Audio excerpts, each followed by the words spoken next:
أعوذ بالله من الشيطان الرجيم بسم الله الرحمن الرحيم ربي اشرح لي صدري ويسر لي أمري واحلل عقدة من لساني يفقهوا قولي واجعل لي وزيرا من أهلي هارون أخي اشدد به أزري واشركه في أمري كي نسبحك كثيرا ونذكرك كثيرا إنك كنت بنا بصيرا بسم الله الرحمن الرحيم ربنا اغفر لي ولوالدي وللمؤمنين يوم يقوم الحساب بسم الله الرحمن الرحيم ربنا آتنا في الدنيا حسنة وفي الآخرة حسنة وقنا عذاب النار وصلى اللهم على محمد وعلى آله وصحبه أجمعين والحمد لله رب العالمين آمين. Assalamu alaikum everyone.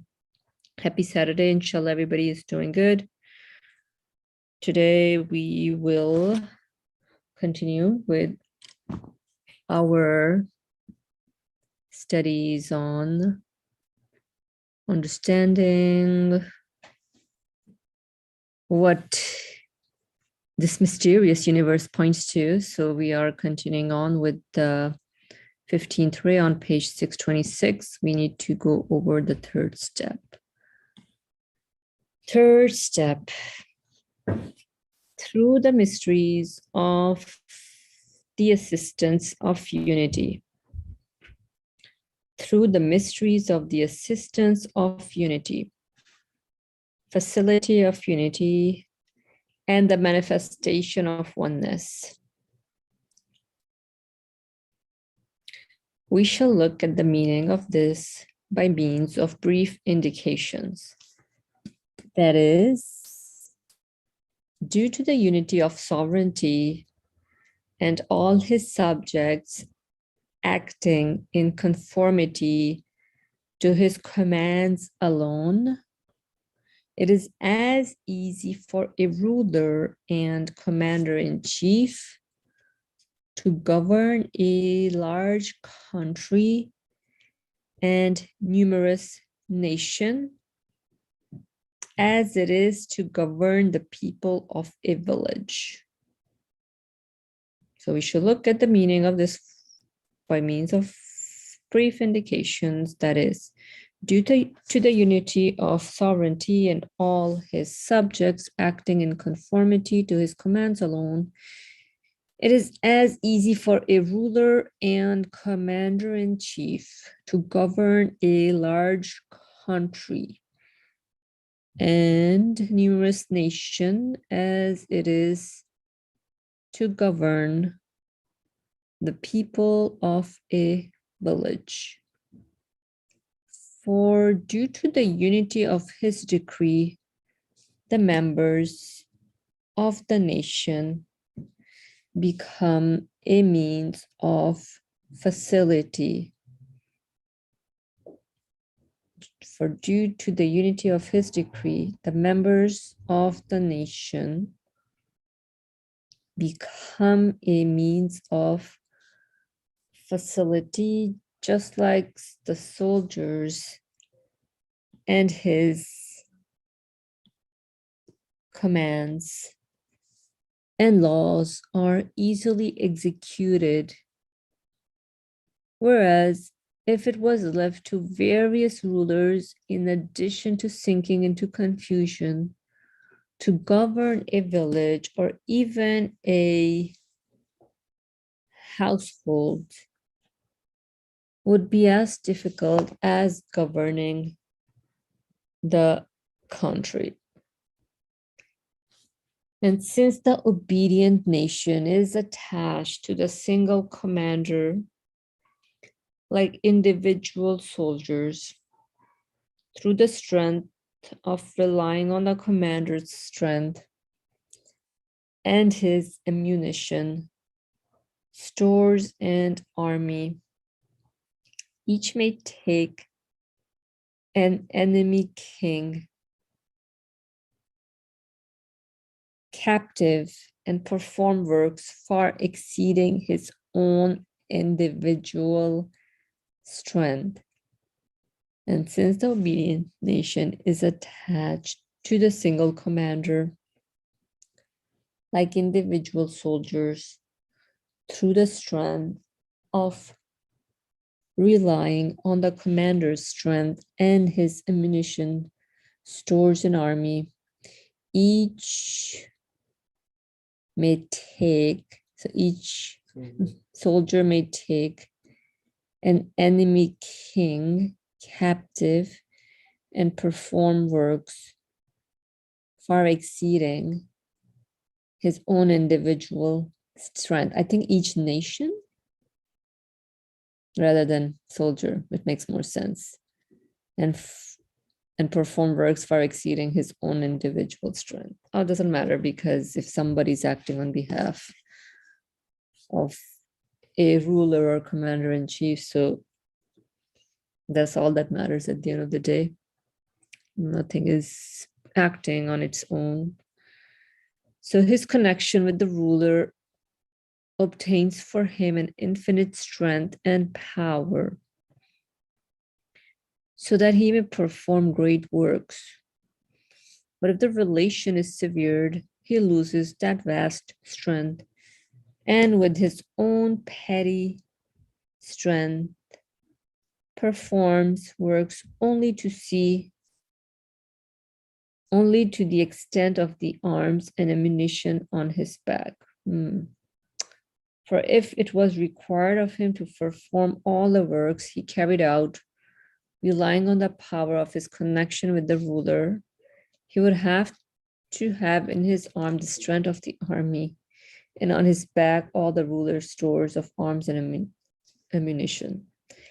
In exactly the same way, due to the unity of his sovereignty and absolute rulership, the monarch of pre-eternal and post-eternity, the all-powerful maker, creates the universe as easily as a city and raises to life the spring as easily as garden, and raises to life all the dead at the resurrection as easily as creating the leaves, flowers, and fruits of the garden's trees in the spring.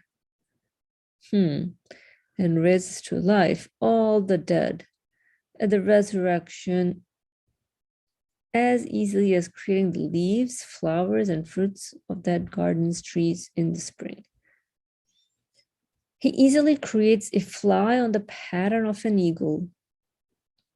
He easily makes man the microcosm.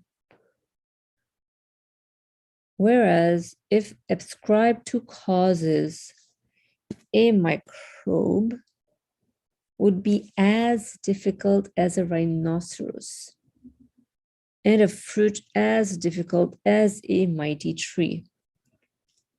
Perhaps too, every particle which performs its wondrous tasks in the body of a living creature would have to be given an eye that sees all things and knowledge that knows all things, so that it could carry out those subtle and perfect vital duties.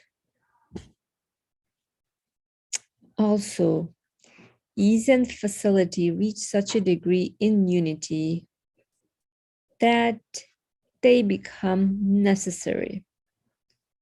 For if the equipping of an army is from one hand, from one factory, it becomes as easy as equipping a single soldier. Whereas if numerous different hands interfere and the various parts of the equipment are all brought from different factories, quantitatively, a single soldier's equipment could be prepared only with 1,000 difficulties. Since numerous officers interfered, it would be as difficult as 1,000 soldiers.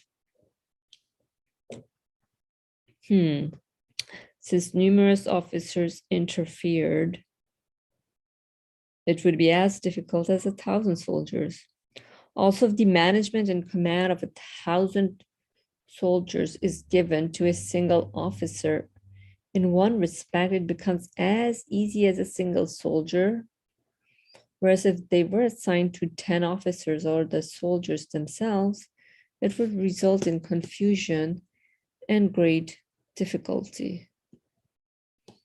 In exactly the same way, if all things are attributed to the single one of unity, they become as easy as a single thing.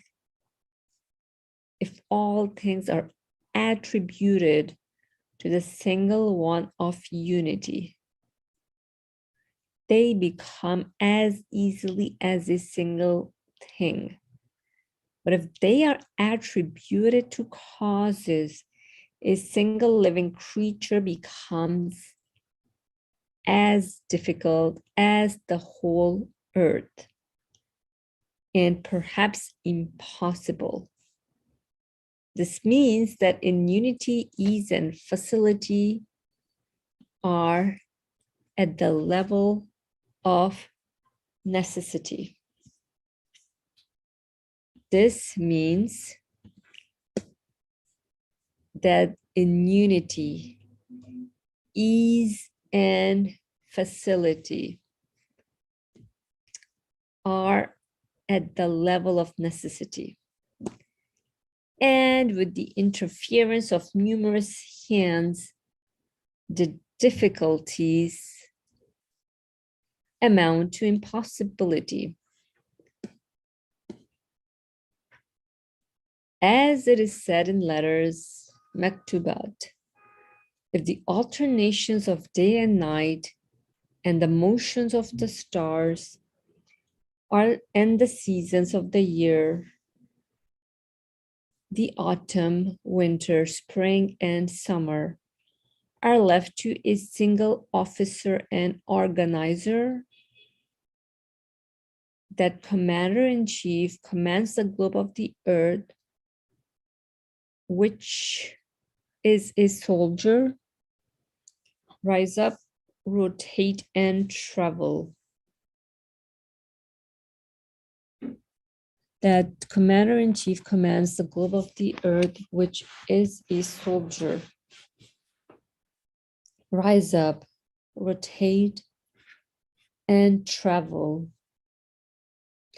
Out of joy and delight at receiving the command with two motions, like a Mevlevi dervish in ecstasy, it is easily the means to the daily and annual changes and the apparent imaginary movements of the stars, thus demonstrating the total ease and facility of unity.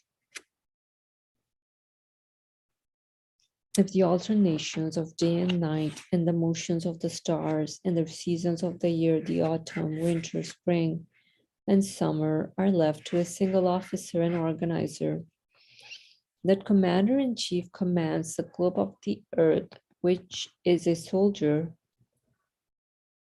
rise up, rotate, and travel, out of joy and delight at receiving the command with two motions, like a Mevlevi dervish in ecstasy. It is easily the means to the daily and annual changes and the apparent imaginary movements of the stars, thus demonstrating the total ease, the caprices of the stars, and earth is told, you stop in your place and don't travel. But if it is left, and annual changes in the apparent imaginary movements of the star, thus demonstrating the total ease and facility of unity. Okay, that makes more sense. But if it is left not to the single commander, but to causes and the caprices of the stars, and earth is told, you stop in your place and don't travel, every night and every year, thousands of stars and suns, thousands of times larger than the earth, would have to cut distances of thousands of millions of years so that through their traveling, the situation of the earth and heavens, such as the seasons and day and night, might come about. But it would be so difficult as to be impossible.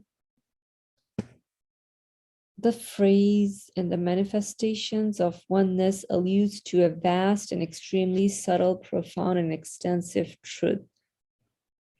And the manifestation of oneness alludes to a vast and extremely subtle, profound, and extensive truth. Referring explanation and proof of it to the Risale in Nur, we shall here set out a single point by means of a comparison. Just as through its light, the sun illuminates the whole earth and is an example of unity, so through its image, reflection, seven-colored light, and shape, appearing in all the transparent things that face it, such as mirrors, it forms an example of oneness. If the sun possessed knowledge, power, and will, and the fragments of glass and droplets and bubbles in which the tiny suns appeared had the capacity through the law of divine will in each, and next to each a complete sun would be present together with its image and attributes, as well as in all the other places.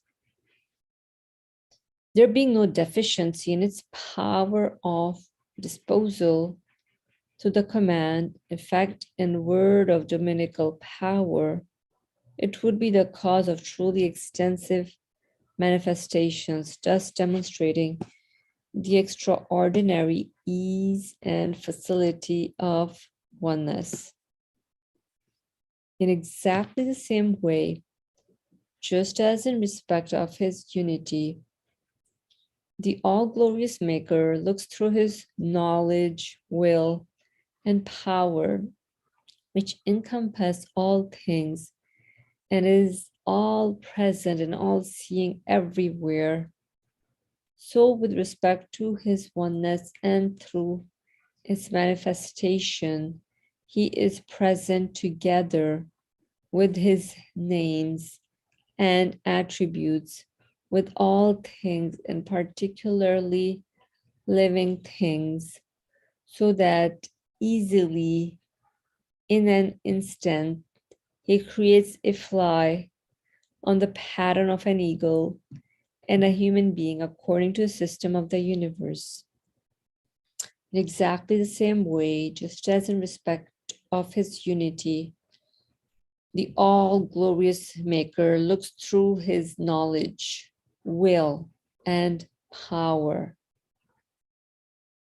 which encompass all things and is all present and all seeing everywhere. So with respect to his oneness and through his manifestation, he is present together with his names and attributes with all things, and particularly living things, so that in an instant he creates a fly on the pattern of an eagle and a human being according to the system of the universe.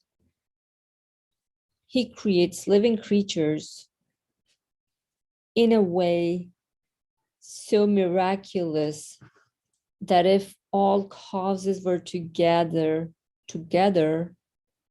they could not make a nightingale or a fly. And the one who creates the nightingale is the one who creates all birds. And the one who creates a human being could only be the one who creates the universe. Well, this is the end of this third step. Alhamdulillah, it's very interesting. Points were mentioned through analogies of how we can make sense of the intermingling, harmony, and assistance that we see here in our experiences. So starting with the analogy of an organization having a president or a commander-in-chief, everybody just acts on behalf of this commander-in-chief, so things become more smooth, easy to accomplish, as opposed to having multiple commander-in-chiefs. Can you just imagine how chaotic an organization would get if that was the case? So similarly, whatever we observe here in our experiences of interacting with anything in creation, created things, we can reason accordingly as well that every quality that we see manifested or every act of creation that we witness must necessarily point to a one and only unique absolute being. Otherwise, if everything of this creation is so dependent, in need to be given existence, just like you and I, but only when we refer all our affairs to an absolute source, not of the nature of this universe, then this universe then starts making sense. So the mysterious sides of how creation is happening start making sense. Ali Murmur, go ahead. I see your hand up. This army example is interesting. We know that army, every soldier in army works in harmony. We know that, but of course the question rises here whether each soldier is acting by itself or each soldier is acting under one commander-in-chief, organizer of everybody, everything at their level. The first option says, if every soldier acts on its own free will, he can only communicate within itself and nothing else, because every individual has acting on its own, every soldier. So if a soldier says, shall we work together next to one? He will say, no, I am acting on myself. Sorry, mind your business, go away.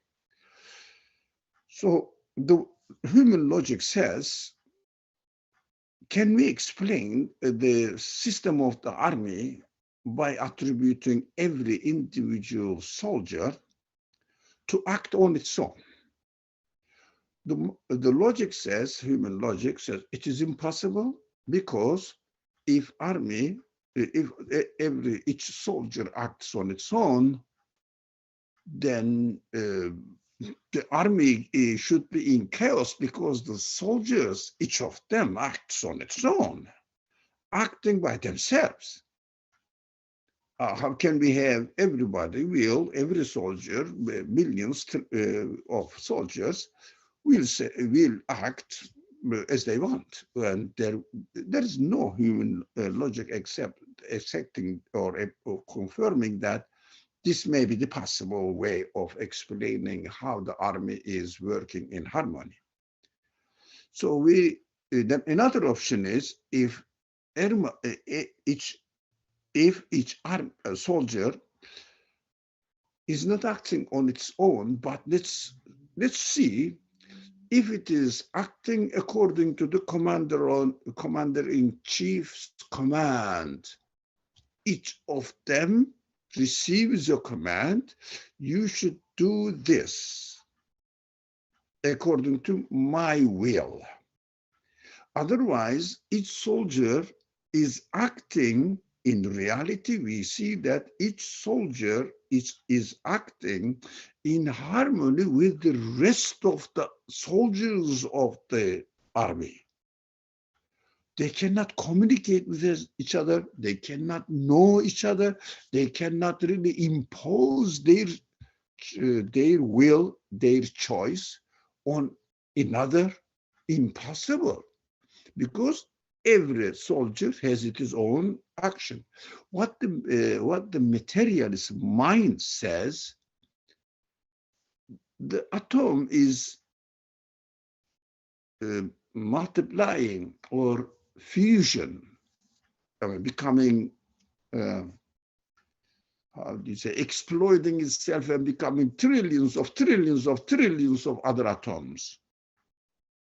And if they act under the command of one atom, if there is such thing in the universe, then we understand. You go there, you do this job, coming from one source.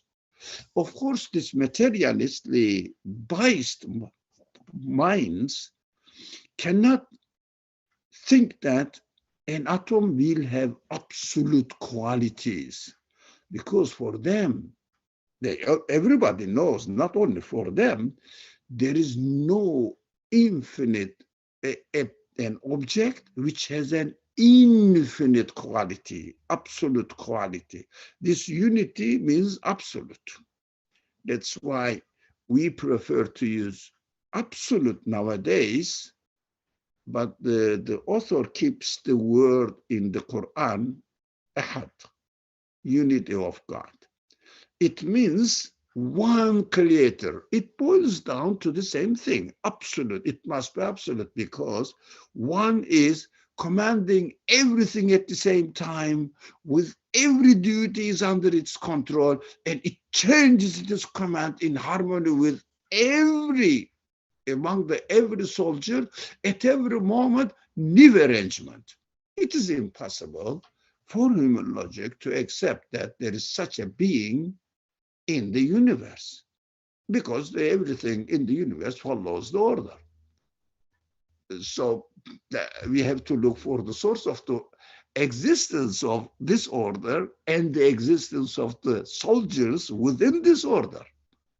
Human mind has to look for the solution. So it is only possible that there must be a commander-in-chief doing this. And this commander-in-chief is, or has, absolute power, because in the world, the commander-in-chief, this is just an analogy, of course, they have only, let's say, 5,000 or 1 million soldiers under their command. But the universe has, almost for us, uncountable soldiers and continuously changing and acting. None of them is stopping. So it is impossible.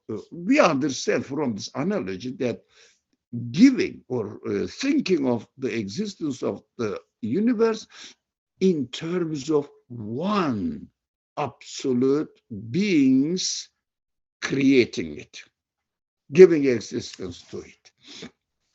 So we know that soldiers cannot communicate with each other, but the result is as if every particle of the universe is in communication with each other and obedience to each other's desire, and also everybody is acting from its own self. Human mind says impossible. One, we cannot explain this universe in this way. I'm not crazy to accept this idea. So this soldier or army analogy really makes it beautiful to understand, or easy to understand, that if the universe, tells us this analogy, if the universe is coming into existence in a harmony, and none of the elements of this this universe has the quality to have the absolute qualities. I'm sorry, the sentence is wrong. None of the elements of this universe has absolute qualities that they can arrange everything. But we know that from our own existence and looking at the universe, everything is subject to something else, not anything within the universe. Here it is, everything is subject to anything else from the universe itself, because they are a part of the universe. It means every soldier is the part of the army. And none of the soldiers can communicate with the rest of the universe and act accordingly. They have no quality, such quality, and no one can ever show that a being in the universe has this quality. As I mentioned earlier, this in our discussion today, if somebody shows me a being in the universe, within the universe, telling that or demonstrating that it has the quality of creating, I wouldn't believe in God. For sure, why should we? But this is the source of existence of everything. Can I explain it by looking at this being, that it has absolute qualities? Impossible. No one can ever, and will never show it. The universe is obvious, working in the same way. Whatever it is, expanding or not, none of my business. Infinite number of universe, none of my business. Here we are, I am observing the universe using my human qualities and seeing that impossible to attribute the existence of my cells to themselves. I can cut them off, throw them into the trash can. So this kind of absolute being. So it must be an absolute being. And this part, third part, actually explains it beautifully and ends up with the last sentence that, inshallah, we will study the text.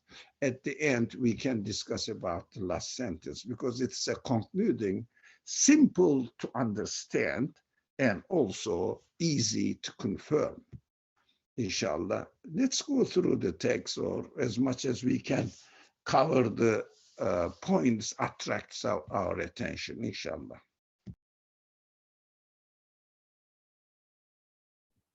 Jazakallah khair. So, going through the text, more analogies have been presented as far as how we observe creation also. Everything is subject to change, like you were saying, constant motion, movement. We name it spring, autumn, day, night. And again, it seems that all this change that we observe is connected to this single commander-in-chief, or this absolute source of existence, because on their own, if things were acting on their own, just imagine the star moving on its own, the earth or cells just moving on their own, then that's just going to be hard work. We can't even imagine how difficult just the functioning of this universe, creation, human being that we observe will be happening. And the analogies are, yeah, beautifully said, just like sunlight is reflected in all various objects in different ways, but it's the same sunlight that is being reflected either in a mirror, a glass, ocean, bubbles, anything shiny. It's, it really makes us reflect upon the nature of this world, how everything is subject to change, not by its own self, not by something else of this universe. Rather, there must be an absolute source that's keeping ongoing this constant motion and change that we observe. And yeah, and then obviously going back to what was shared earlier as far as the soldier analogy is concerned, just imagine everybody, thousands of soldiers just acting on their own. I don't know, it's just going to be lots of confusion, mismanagement, difficulty, and so on. So the same way we can apply the case to our lives, our practical, personal, ongoing events, state of being within us, whatever's happening, same drill. Our emotions, feelings that are imparted onto us, just not coming from anything of this universe as far as I can observe. But what we observe is really ease, facility, assistance, and harmony in everything. And let's see.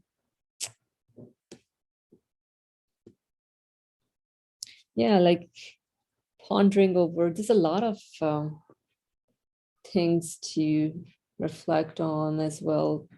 Creation of a fly, we see lots of flies, sometimes really take them for granted also. I'm like, okay, a lot of these creatures are out there, but it's there, it must be given existence in exactly the same way as you and I are given existence. A tiny fly is no different than the creation of a human being. And so he creates living creatures in a way so miraculous that if all causes were to gather together, they could not make a nightingale or a fly or anything. I think this is a powerful last paragraph here, that he creates anything, or the way things are coming into existence. If we were to attribute it to anything of this universe, like that would be just ridiculous, because really, how would you even create the sight or even tiny digestive system of a fly? Like, wow, it's very intricate, a lot of design, and so many delicate functioning is happening anywhere, and so the one who creates a human being can only be the one who creates the universe. Yeah, I mean, this is, I think, a powerful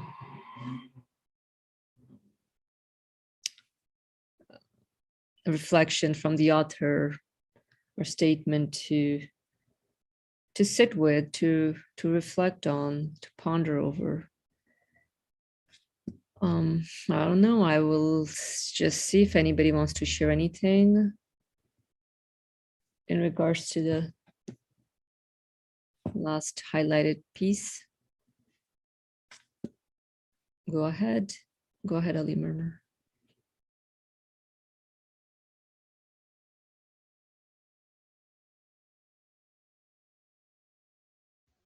Yeah, our friends prefer to listen. Okay, really, we should ask the simple question to ourselves and to those who deny the creator, because they want to explain away how the universe comes within itself, come into being within itself. You know, so they are looking for a cause within the universe in various ways. So it's so easy when we look at the example is given here, Nightingale. Look at the Nightingale and say, can you create the eagle? What? I have nothing to do with it. I'm afraid of it. It's trying to eat me, and I'm trying to run away from it. Can I create a being that is going to really destroy my life? I am trying to escape from it. Now, it's a joke, but what's happening here? But the materialist mind said, Nightingale developed within itself.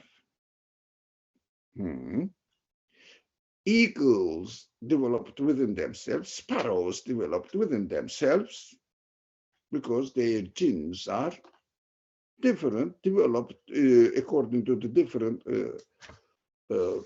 living conditions. Yeah, if they developed within themselves, according to their environmental, but in the same environment, we find thousands of different birds and animals are being there. I mean, what is the factor there? And how they can really develop themselves and make them into a nightingale, into an eagle, completely different qualities, completely different functions. Everything in their life is different. Yes, they fly, but none of their beak, none of their wings,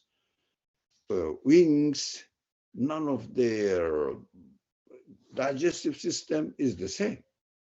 And their defense is different. Now, I was collecting some leaves here, but there was a tree, I don't know how it's called, only gives red grape, small grape-like fruit, but it is not eaten really. And it gives fruit during winter, towards the winter. Whatever it is called, and I just took one of the leaves, fallen leaves, dried. Oh, he said, don't touch me, otherwise I will harm you. It has stings everywhere.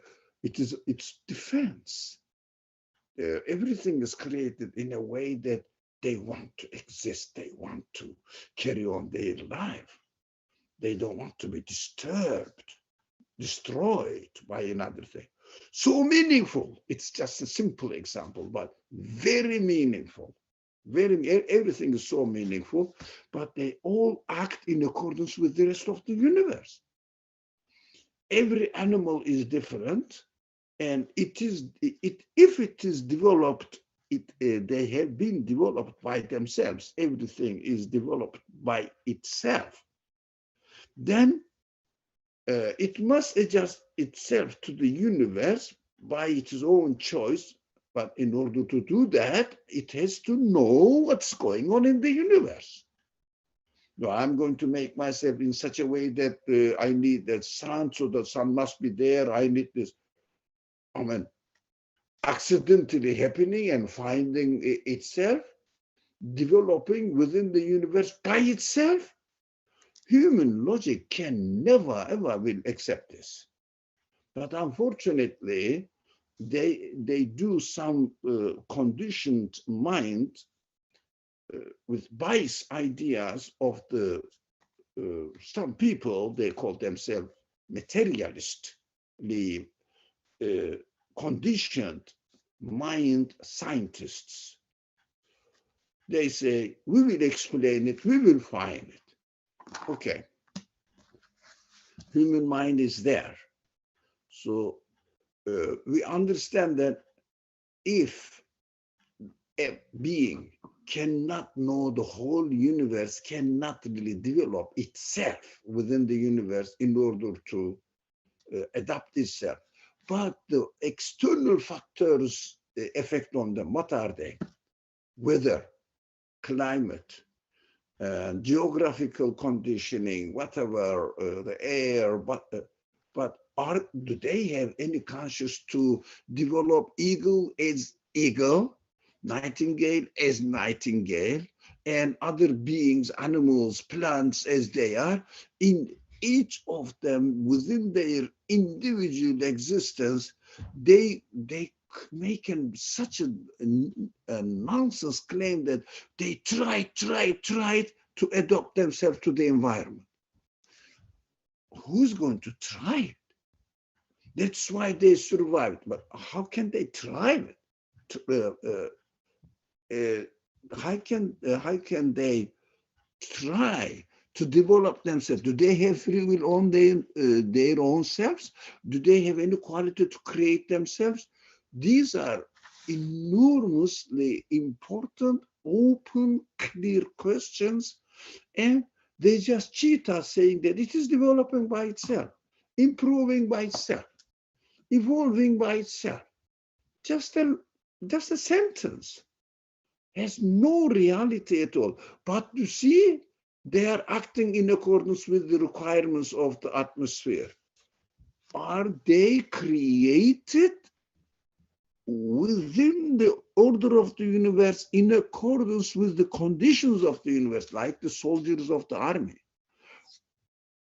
Or each army receives the order by a one who knows everything in the universe and gives existence to everything according to his own will, and gives the duty to each soldier in order to let him or give him the order to act within the harmony of the universe perfectly, so that the universe order is sustained as it is by this creator. This is so easy for a mind to confirm, but the other suggestion keeps us in suspension, saying that they will explain. But is there any evidence? No, but they are doing. They are studying and trying to investigate how the universe is arranged in such a way that it is working in harmony. But they cannot claim they found the creator of the universe, within the universe. I think if we watch out for what they are saying seriously and see what they are really saying, they are just really making us blind of reality, just to keep us away from believing in one creator. And they have a problem with believing in one creator for themselves, and they want to share their ideology so that they will feel comfortable that everybody thinks as we do, so that they will feel comfortable within their own psyche, their own self, psychologically feel, look, everybody says the same thing. And this is so interesting. The Quran also presents the case to us, saying that those opponents of the message, God's message, which says, I am the absolute being, so I gave you existence. So only you can explain what I did, only attributing to me, to the absolute being. And so the opponents say, we have never heard anybody apart from this one guy. Even if we are on, even we haven't heard anything, even from our ancestors. Only this guy knows the truth, and the rest of the universe don't. That is their objection, common objection. And the Quran gives these objections in the examples of the stories of the prophets in order to be used by us. So when they say, this is what just I described, this is only one guy, and nobody, Muhammad was nobody in Mecca, an honest, innocent person. That's it. Nothing else. And he says, and we are going to support, follow him, but they don't say his content, the content of his message. Doesn't make sense. Only they say, look, everything is, we discussed this in other discussions, pass on this one. So on Wednesday discussions, Monday discussions, we concentrate heavily on this subject. This is the essential subject that we have to really work on. That's why we are concentrating on this aspect of the Quranic teaching, belief aspect of the evidence aspect of the Quranic teaching. As you said, we should never imitate Quran, but we have to take what he says as a guide and see whether what he says turns out to be confirmable, acceptable by me. So we have to, that's why we have to study the Quran.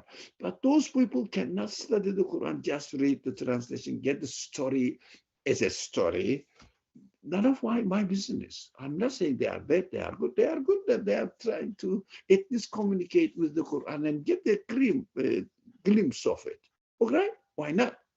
But for me and you here, we have to take it seriously. We have to really, really keep the Quran on our table whenever we have any time, any opportunity, even 5 minutes, go and refer to it and read the translation and then commentary on it. But it is maybe difficult. When we read these books that we are reading, Nursi's writings, gives us the pattern how to think and how to utilize the Quranic examples and applies it to the conditions of our life. That is very important, to get the methodology first, and alongside with it, as much as we can get the methodology from the Quran, try to apply it to the Quran and try to see how can I really make sense of these stories or whatever is told in the Quran. Maybe something happened during the life of the Prophet. These are all examples, practical examples. We should benefit from them, but we have to have the methodology first. But can we grasp the whole methodology at once and then start studying the Quran? You cannot, I cannot, I couldn't grasp the whole methodology from these sources, but I must try, it is my responsibility, I must try to get the methodology as much as possible, and alongside with it, apply it to the Quran. That's why Quran must be always on our study table. If it is a must, if it is, it is must to me. Otherwise, we will not save ourselves from traditional, whatever we inherit. And from the culture, mixed up everything, and we cannot really purify what is right, what is wrong in the culture that we inherited. Which is beautiful. For example, these examples make it practical for ourselves, inshallah. Thank you very much. Jazakumullah khair, inshallah. Wassalamu alaikum. Wa alaikum assalam. Thank you for sharing your reflections. Alhamdulillah Rabbil Alameen. Inshallah, let's stop here for today and pick up from the 4th and 5th steps next time. Farah, you have your hand up. Go ahead. Sorry for the last minute hand, but it just was on my mind because, and I'm, refreshing my mind, trying to pay more attention to the discussion. So perhaps there's a refreshing of the methodology that needs to happen for me.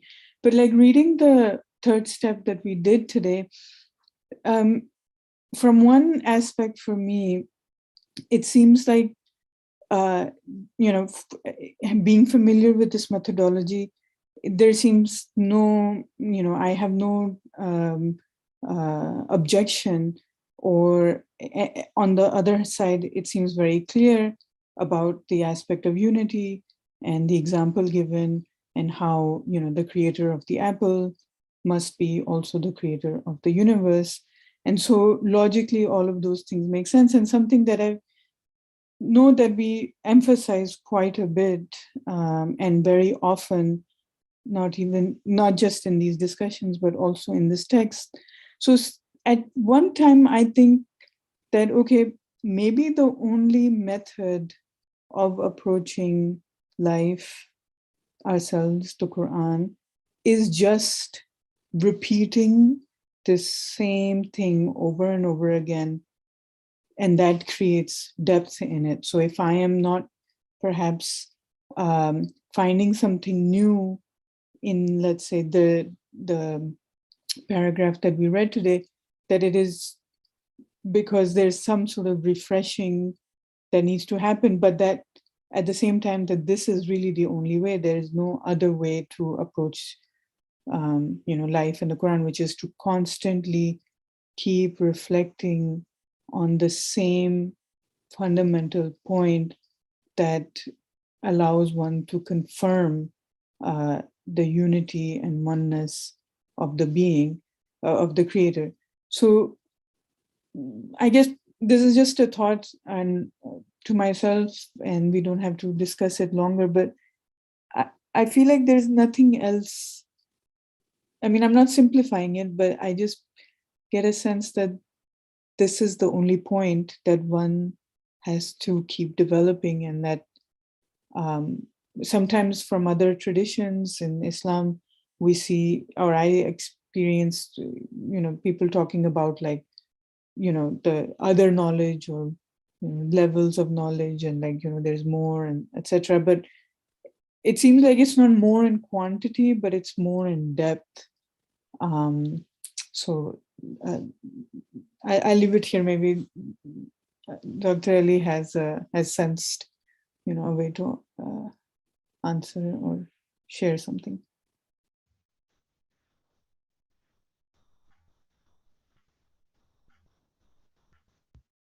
Shall I just go ahead?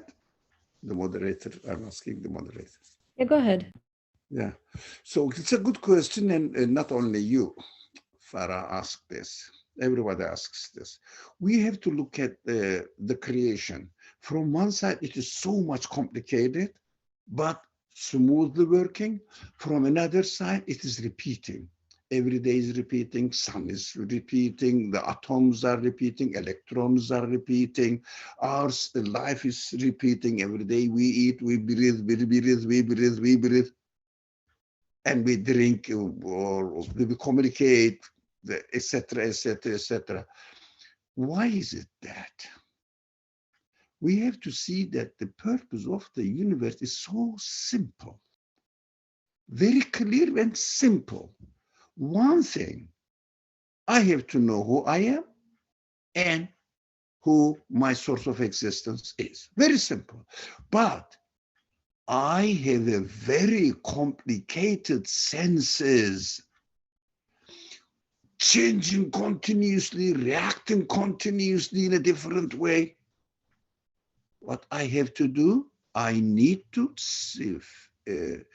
keep the consistency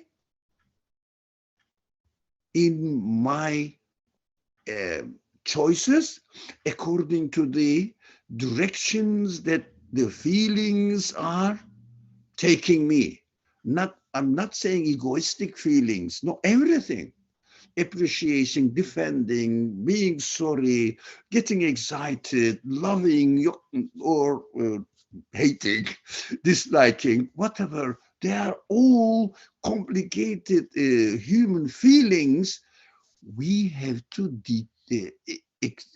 train ourselves, educate ourselves in details. But the fundamental teaching of the universe is I have a creator, and it must be an absolute being. Fundamental mind of the human being understands that universe must have a creator and he must be absolute. And the Quran says, La ilaha illahu. Everything is told about what? Follow the prophetic message except one God. Don't make multiple gods. Don't make up the things as they have quality to create. Just be consistent within your own self. So we understand that method must be repeated, creation must repeat, God must repeat manifesting his absolute qualities in different way, but at the end of the day, they are all the manifestations of the same absolute qualities. And I must keep in mind one method. I'm not saying this method unique to Nursis. No. He is the collection, or not the collection, really, the person who selects the gist of the Islamic heritage, Islamic legacy. He is just a guy who's really carefully selected from the legacy of Islamic scholarship and applied to belief system only, not fiqh, not other aspects of the Sharia, belief system only. This is the backbone of our reason to exist. And if we have this, then I would know that I have to pray. I would know that I have to follow, for example, the law of inheritance as described by my God. And these are knowledge. These are knowledge. You know, how to divide the property of your an inheritor and between his families, etc. Knowledge. But belief is behind it. I am following the direction of my creator. But in order to be able to do that, I have to be convinced why I should believe in one creator, why I should follow his will, even into interfering into my personal life every day, how to eat, how to sleep, how to walk. Don't walk in the haftily on the street. Don't speak aloud and impose yourself on others. Look at these details. But they all come from one source. Being always conscious of this absolute being. That is why Quran always says, God is one, obey the Prophet. God is one, obey the Prophet. God is one is Tawheed, absoluteness of God. Obey the Prophet is follow his way of life by applying this belief in absolute being into your life. Details go in the actions, practices, the various ways of reasoning about the things that are happening in this world. And also every year, a new theory is presented to the minds of the people who question how to reject God. And we still keep repeating that we are Muslims, we believe in God. No practical examples. We need practical examples which will convince every mind who questions. That is the question. We should just shouldn't look at the people who don't question and say, I don't believe in God, or I believe in God. That's it.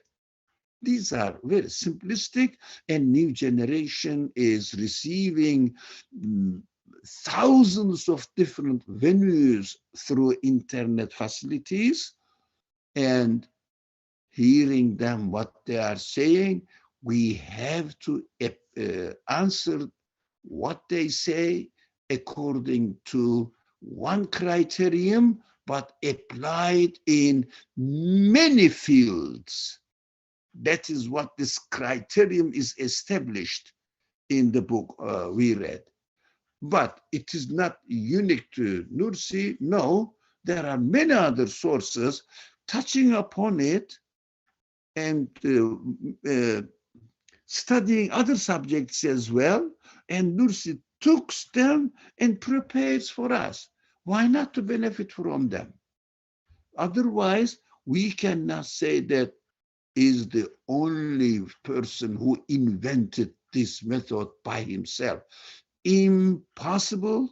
If you know the classical sources a little bit, you will see that this is taken from Ibn Arabi, this is taken from Imam Ali's teachings, this is taken from Imam Shafi's, and also other great scholars that we see his actually narrations from them, but in principle, he doesn't want to appear to be to the general public as an academician, so that they will say, oh, these academics speak their own language, it's not for me. Majority of the people don't benefit from academic works. You see that the doctoral theses are where? Circulated within a handful of people who are specialists. How many specialists people are there in the world? Depending on belief system, not many. And they don't really understand this terminologies, etc. That's why Nursi uses very simple examples. We see the same thing in the Quran. Quran says, look at, there were two owners of gardens, and one of them said, if you look at the story, it's very simple. Even when we look at the story of the prophets, they are very simple. But when you analyze it, you see that there is a great variant ways of guidance for me to deal with my own psychological problems and questions and get satisfactory answers. I mean, we are getting this methodology to be applied in details. That is the summary of my response. Thank you very much. It's a great question and real question. It is not the first time I am hearing from Farah at all. How many times I heard this question, and When I first read these books, I got the same impression. I don't blame anyone. Thank you very much. Alhamdulillah, thank you all for joining us in. We'll end it here for today. Bismillah ar-Rahman ar-Rahim. Subhanaka la ilma lana illa ma 'allamtana innaka antal alimul hakim. Glory be unto you. We have no knowledge save except that which you've taught us. Indeed, you are all knowledgeable, all wise. Wa akhiru da'wahum anil hamdulillahi rabbil